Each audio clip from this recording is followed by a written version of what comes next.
Olá pessoal, hoje em alfabetização e letramento a gente vai estudar um método de alfabetização chamado método fônico.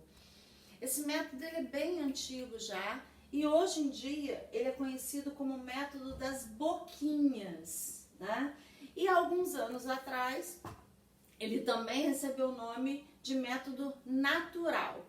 Porque como nós, seres humanos, naturalmente aprendemos a falar, né, muito antes de ler e escrever, ele foi chamado de natural porque a escrita e a leitura era consequência da fala, né, na visão de quem o denominou assim.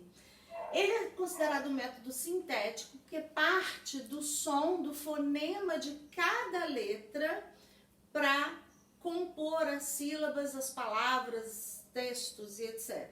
Ok? Então vamos lá. As crianças alfabetizadas por meio do método fônico aprendem desde cedo a forma adequada de pronunciar os sons. Isso é interessante. O método fônico ou, né, o método das boquinhas, ele tem um dos objetivos dele é esse, né? Ensinar a articulação bucal correta, ensinar a falar corretamente, a reconhecer o som, né, mais apurado. Então, tem uma relação muito grande com uma discriminação auditiva bem apurada e uma articulação bucal bem apurada, né? Então, essa é uma das grandes vantagens do método fônico, né? Quando a gente movimenta corretamente a boca, né? Principalmente o professor, para que o aluno alcance, né, reconheça esse som, reconheça esse movimento bucal, isso é muito importante na hora dele escrever, porque o movimento que nós fazemos com a boca diferencia muitas vezes um fonema do outro, né? Apesar de existirem fonemas que o movimento são iguais. Daí entra a importância da discriminação auditiva, né? O método fônico, ele relaciona essas duas coisas. O que eu falo, como eu articulo a minha boca e o que eu escuto. Então essa ligação, ela é muito próxima e muito importante.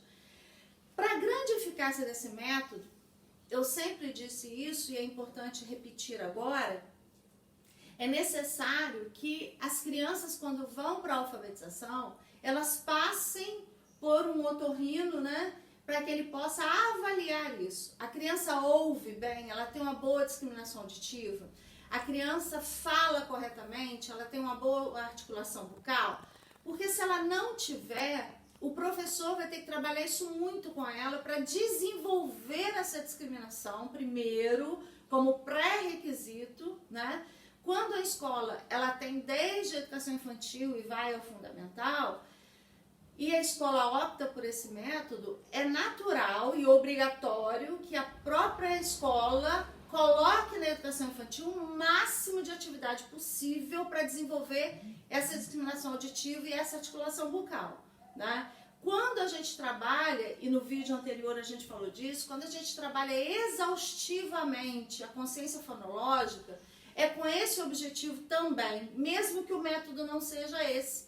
Com qualquer método, a consciência fonológica ela se faz necessária justamente para desenvolver essa discriminação auditiva, para desenvolver essa forma, né, de registro na escrita a partir do que se escuta com clareza, com objetividade e com muita discriminação, né?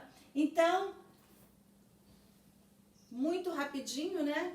Ele é baseado no sincretismo. Sincretismo quer dizer do global para o parcial, né? E na Gestalt, que é a aprendizagem na percepção do todo, ouvir e falar ao mesmo tempo, explora o som total da palavra, não desmembra em sílaba ou letra para que a significação não se perca, né? Quais são os objetivos do método? Atender às diferenças individuais, favorecer a independência, iniciativa e autodireção, desenvolver a oralidade de forma natural, porque a criança vai falando do jeito que ela fala, ela registra. Por isso é importante trabalhar muito a fala dela antes, né? Ter a disciplina da classe ocupada, né? Porque se ele é fônico, se é a audição que é importante, uma classe bagunçada, com gritaria, com falação, como que vai ter discriminação auditiva, né? São muitos ruídos nessa fala. A socialização, porque ele tem uma fundamentação em trabalhos em grupo, então as crianças se socializam, trabalham juntos por muito tempo, trocar experiências nesse grupo, né? E despertar na criança a importância da leitura escrita. Todo método, qualquer método, todo tipo de método vai ter esse objetivo, né? Porque se é um método de alfabetização, o principal objetivo é esse, despertar na criança a importância da leitura e da escrita. Quais são as fases desse método? Esse método, ele é organizado em 3 fases. A primeira fase é a fase da pré-leitura, chamada de oralização, né? Que hoje, já falei isso no vídeo passado, hoje é chamado de consciência fonológica, né? Silábica é uma fase da consciência fonológica, mas quando ele foi escrito, chamava-se pré-leitura ou oralização, que é ensinar, né, ou desenvolver na criança a fala correta, né, a articulação bucal correta, a audição, a discriminação auditiva, a identificação de sons a partir somente da oralização, nada de escrito, nada de atividades escritas, né? Depois da pré-leitura, vem a fase inicial, intermediária e final. Na fase inicial, chamada por visualização, as crianças guardam a escrita da palavra relacionando com o som apenas visualizando, né? Então, por exemplo, se eu ensino a criança a palavra sol, que é a primeira palavra a trabalhar no método fônico, se eu trabalho a palavra sol, eu vou trabalhar com ele sol, sol, né? Sol, sol. E eu vou trabalhar isso exaustivamente, né? Falando, de forma assim separada, cada letrinha, né? Os fonemas bem distintos ali. E vou escrever no quadro a palavra sol. A criança vai copiar o sol, falando sol, não na palavra toda, né? Mas separando também por fonema. Ele vai falar o sol pausadamente e vai registrar. E ele vai fazer várias atividades em que ele vai escrever a palavra inteira. Sol, sol, sol, sol, sol, sol, sol, até ele conseguir identificar pela visualização e pela audição. Por isso chama visualização.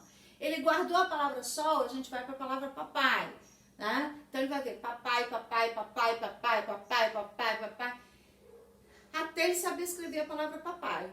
Por isso chama visualização, porque em todo lugar que ele olhar na sala de aula, em todas as atividades, aparecerão a palavra sol e papai agora, e vai acrescentando vocabulário. Sem desmembrar em família silábica, são palavras inteiras, tá? Depois que ele já passou por todo o vocabulário, pelo vocabulário completo de todos os pares de som, que tem no final da aula, vocês vão conhecê-los, né? Tá registrado aqui. Depois que ele termina, aí a gente vai para a fase chamada análise, que é a fase intermediária. Aí a gente volta no sol, separa o S mais o O e o L, sem falar nome de letras, mas com som, como eu fiz antes, né? Qual palavra começa assim, ó? Sa, sa.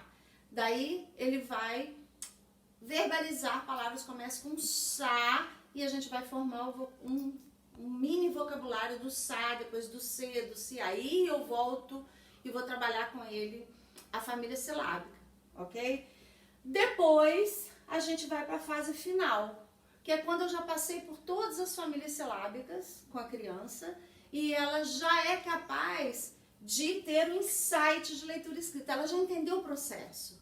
Ela já entendeu que qualquer palavra que ela quiser escrever, é só ela falar lentamente. Vou mostrar para vocês daqui a pouco, tem até um nome chamado preguicinha, né? Que a criança ela fala devagarinho, qualquer palavra. Ah, professora, eu quero escrever substituto. Substituto para uma criança que está alfabetizando não é fácil. Daí a gente fala para ela assim, você já está na análise, então faz a preguicinha. Aí ela vai sentar na cadeira dela, né, com o lápis na mão e vai fazer. Aí ela põe o S. põe o B, ela põe o B. Talvez ela coloque um I, ela não sabe o que é, né? Uma letra, uma consoante sem som, né? Não tem problema.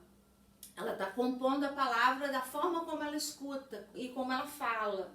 Por isso, a parte de pré-leitura é tão importante, né? Então, a fase final do insight é quando ela já começa a produzir e a ler palavras que não foram trabalhadas com ela, tá? E depois o desenvolvimento rápido, esse acontece a partir do 2º ano, que são as irregularidades da escrita. É quando o professor vai apresentar para a criança os 2 R's, os 2 S's, né, NH, CH, GUE, QUE e etc. O alfabetizador, o professor, ele tem que ter todas essas habilidades, né? Ele precisa se organizar antecipadamente, não dá para... como é que eu perdi a palavra? Não dá para ele, na hora, ele improvisar. Ele tem que estar organizado, porque ele tem que levar os jogos certos, ele tem que levar a apresentação de palavras, ele tem que levar tudo organizadinho. Então, o material tem que ser preparado de forma anterior, né? Saber trabalhar com diversificado. O que é o diversificado? É quando a gente separa a turma em grupos e cada grupo está trabalhando com uma atividade. Então, a gente tem, no método fônico, a gente tem uma organização obrigatória de pelo menos 4 grupos na sala.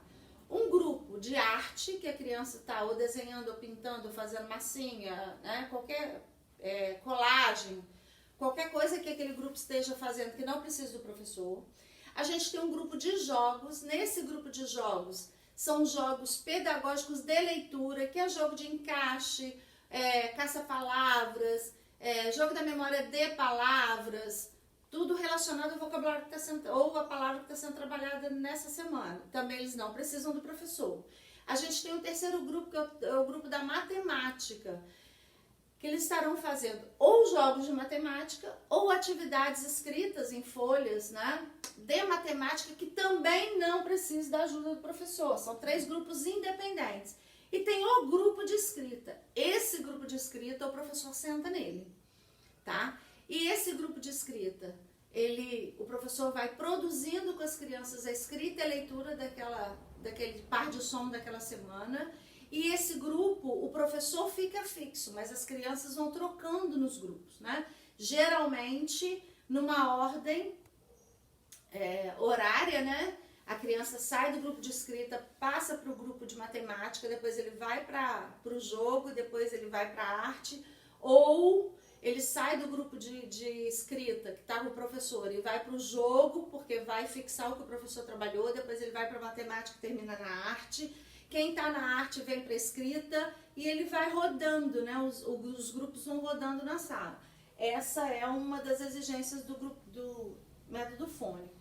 O professor tem que dominar as técnicas, ele tem que ter uma oralidade boa, ele tem que cumprir essa organização. Daqui a pouco eu vou mostrar a rotina do método para vocês.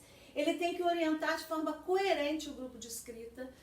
Então, ele tem que se organizar mentalmente, ele tem que estar tranquilo, porque ele não pode se dedicar com afinco ao primeiro grupo e o último grupo ele fazer de qualquer jeito, né? Então, ele tem que se orientar e orientar os alunos de uma forma coerente. Ele tem que conhecer os alunos para saber as habilidades e dificuldades de cada um, para ele saber organizar esses grupos. Ele não pode, essa assim, é uma coisa muito importante ser dita. Ele não pode formar um grupo só com alunos bons e um grupo só com alunos fracos, porque ele desestimula os fracos e empurra cada vez mais os bons, tá? Então, ele precisa ter 4 grupos em sala e esses 4 grupos serem heterogêneos. Eu tenho 20 alunos na minha sala, então vou ter 4 grupos de 5 alunos. Desses 5, vou ter um muito bom, um mais fraco e 3 regulares, né? No mínimo, essa organização. Porque aquele bom puxa os regulares que puxa o fraco, né? O fraco, ele tem amigos ali que pode ajudá-lo a crescer e a desenvolver. Então, é muito importante isso também. E ele tem que ter segurança no método, senão nada funciona. O aluno, quais são os pré-requisitos, as habilidades que o aluno precisa, né? Boa discriminação auditiva, a gente já falou disso. Boa oralidade, ser interessado ter atenção, concentração, ser participativo, né? E respeitar o outro, porque eu trabalho em grupo, então ele tem que respeitar a hora dele, ele tem que respeitar se o colega não quer emprestar o lápis de cor vermelho, ele tem que respeitar se o professor está no grupo de escrita, ele não ficar interrompendo, porque ele está num grupo independente, ele tem que trabalhar ali. O máximo que ele pode pedir de ajuda são para os colegas que estão dentro do grupo. Por isso é importante a heterogeneidade dentro do grupo, tá? O ambiente, como que é a sala de aula do método fônico, né? É uma sala bem organizada, como eu disse, as mesas são limpas e com atividades variadas, os grupos são definidos, como eu expliquei aqui, os 4 grupos, tem que ter espaços lúdicos, porque se um aluno termina as atividades dele daquele grupo, para ele não ficar perturbando os outros do grupo dele que não terminaram, na sala tem que ter um cantinho de arte para ele ir, ou uns brinquedos no canto, o cantinho de leitura, né? Esses cantinhos aqui são importantes para ele sair do grupo dele para lá para aquele cantinho sem atrapalhar o movimento natural daquela turma, tá? As atividades, né? A atividade dirigida, que eu disse, a escrita, a leitura e a independente, jogo, arte, matemática, eu já expliquei isso. A rotina é muito importante nesse método, então, vamos lá. Esses são os materiais pré-determinados, né? São mesas em grupo, as atividades separadas, os cantinhos, né? Um espaço na frente para o professor fazer a rodinha, tem que ter chamadinha, janelinha do tempo, calendário, quadro de pregas, blocão, esses são materiais necessários. A rotina. Primeiro, a hora que o aluno entra na sala, ele faz a chamada e vai para a rodinha inicial. Senta todo mundo no chão, onde o professor vai apresentar, né, a palavra ou apresentar a família silábica, se ele já estiver lá na análise, né? Depois que o professor faz essa parte com o grupão, as crianças vão para o diversificado. Então ele vai falar assim, vamos supor, hoje eu vou começar na mesa de leitura escrita com o grupo amarelo. Então os alunos que sabem que são do grupo amarelo, eles já vão para a escrita. O grupo azul hoje vai começar pela arte, o grupo verde vai começar pela matemática, o grupo vermelho vai começar pelos jogos. Então as crianças já levantam da rodinha e vão para aquela mesinha daquele grupo. Eles não têm cadeira cativa, eles rodam em todos os grupos da sala, tá certo? Isso é importante. Depois que eles já fizeram a atividade, o professor já passou 1 ou 2 grupos, tem a hora do intervalo, que é a hora de recreio, né? Quando volta tem uma outra rodinha, que o professor dá uma fixada naquele som que ele está trabalhando naquela semana e vai continuar a mutação, né, a mudança dos grupos. Então, continua as atividades. E no final da aula, volta para a rodinha, são 3 rodinhas. Nessa volta, o professor conta uma história ou canta uma música com eles, faz uma coisa bem lúdica, bem deleite para relaxar e pergunta para eles como foi a aula, o que eles aprenderam hoje, o que eles mais gostaram, qual foi a palavra que eles mais gostaram de escrever. Pode pedir para alguns alunos irem ao quadro escrever algumas palavras do vocabulário daquela semana, se ele já estiver mais para frente. Se ele ainda estiver na visualização, pode pedir para o aluno ir no quadro escrever as palavras que ele sabe escrever, sortear uns 2 ou 3 alunos para fechar o dia fixando o conteúdo da semana, né?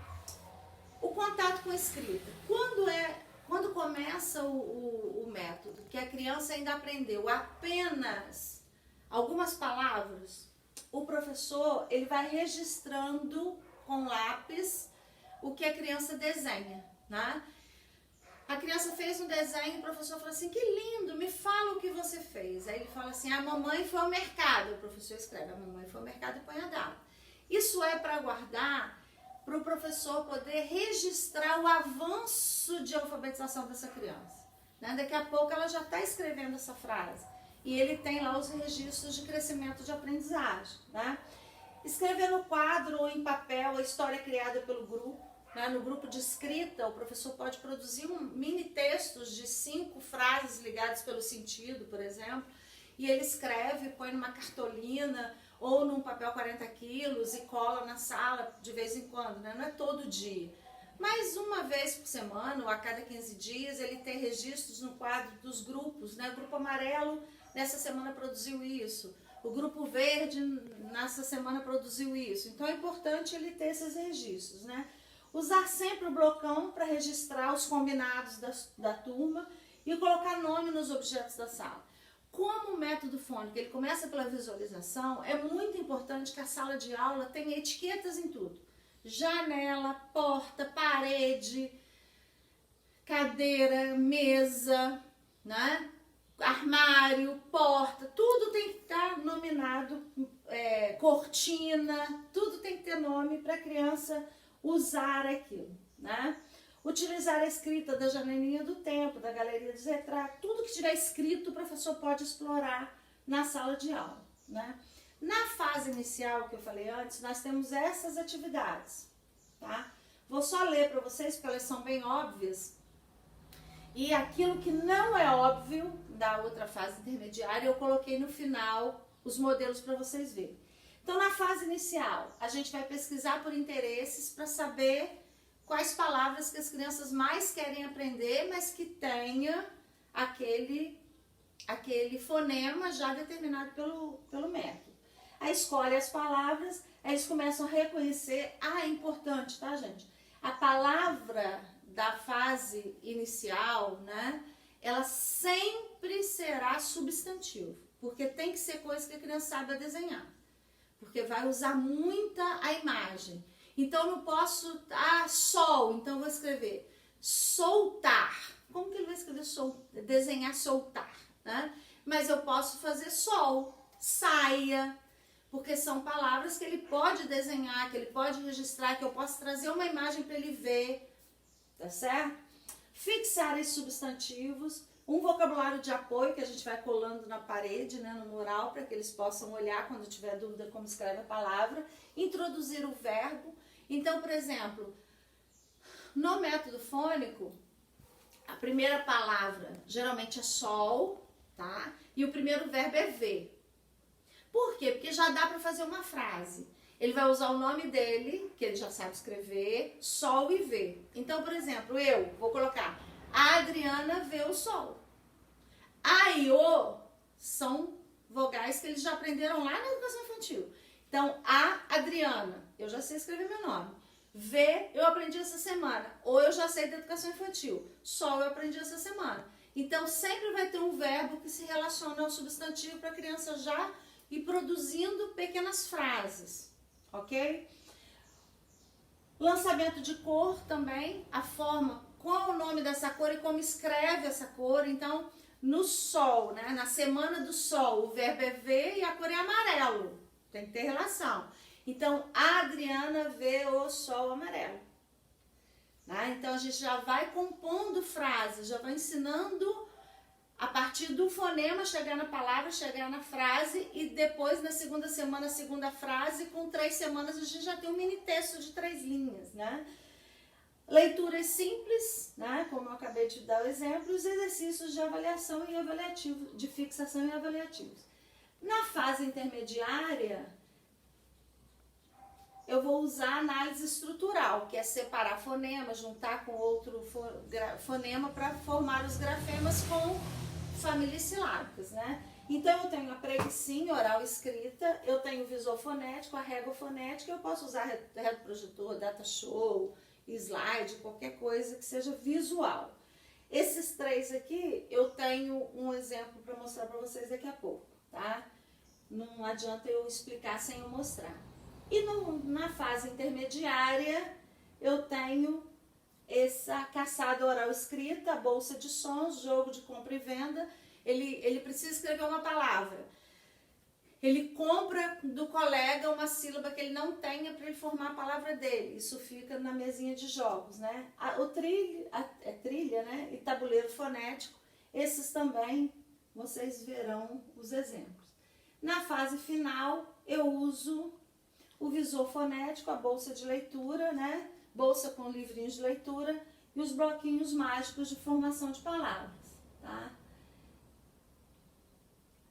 Na análise, é essa a organização, né?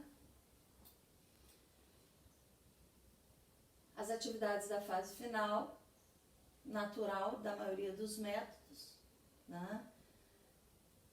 Esses são os pares de sons que o método orienta. Então, a gente vai trabalhar tudo isso na visualização, lá do primeiro ano e aqui no segundo ano de alfabetização. E esses aqui são os exemplos. Esse é o visor fonético. Ele é um cone, né, encaixado, e quando abre, de um lado tá sol e do outro lado tá o desenho do sol, né, na parte de dentro. Então, a criança vai, fecha, abre um lado só, olha a imagem, depois ele abre o outro e olha como se escreve a palavra. Aqui está a régua fonética, né? Ele vai puxando como se fosse a caixinha do dominó, né? Tem a imagem, depois ele vai puxando letrinha por letrinha para formar o sol, né? Eu trabalhava com eles assim, né? Fazia assim, né? Com a palavra primeiro, depois a imagem, e alguns com a imagem, depois a palavra. Usando a caixa de fósforo, é muito fácil também, né? Aqui a gente tem a caçadinha, que é uma faixa de cartolina, e você põe várias sílabas diferentes, e ele vai puxando e encaixando até ele ler todas as palavras que são formadas. Então, com esse primeiro ele faz bulha, ele puxa um pouquinho e vai vir um mo, mole, sobe o 2, fale, pele, ele vai formando várias palavras que terminem com a mesma sílaba. Essa é a preguicinha, né? Essa aqui é uma folha dobrada, quando ele abre, ele vai ter aqui várias palavras separadas em sílaba, e ele vai ler pausadamente cada uma, depois ele vai juntando com outras para formar uma palavra, ou para formar frases. Esse é o tabuleiro fonético, né? A gente tem na frente as imagens e atrás tem a letra que corresponde à primeira letra de cada um. Então, vamos supor, aqui está a bola. Quando ele vira, ele vai ver que a bola começa com B. Então, ele pode formar uma palavra só colocando as imagens na frente, né? Por exemplo, ele poderia ter aqui uma bola, aqui um anel, então o B com A faz ba, né? Ele vai formando palavras com imagens. Depois, quando ele vira, a palavra está completinha. É um desafio, né? E por hoje, então, é isso, gente. Qualquer dúvida, a gente está disposto a tirar, tá bom? Valeu!